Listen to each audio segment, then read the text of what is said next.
வாழப்பாடி அருகே முத்துமலை முருகன் கோவிலில் ஆடி அமாவாசை முன்னிட்டு திரளான பக்தர்கள் நீண்ட வரிசையில் காத்திருந்து சாமி தரிசனம் செய்தனர்.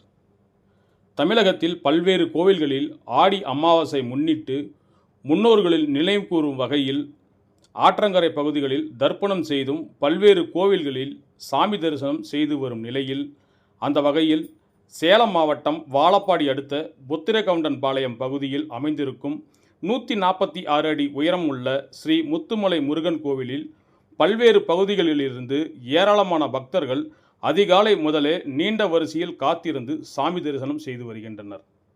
இதில் முத்துமலை முருகனுக்கு பல்வேறு வாசனை திரவிய பொருட்கள் கொண்டு சிறப்பு அபிஷேகம் செய்யப்பட்டு தங்க கவசத்தில் வண்ண மலர்களால் அலங்கரிக்கப்பட்ட பின்பு தீபாதரணை காண்பிக்கப்பட்டது.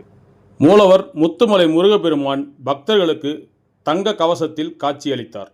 இதில் பக்தர்கள் அரோகரா என கோஷமிட்டு சாமி தரிசனம் செய்து வருகின்றனர்.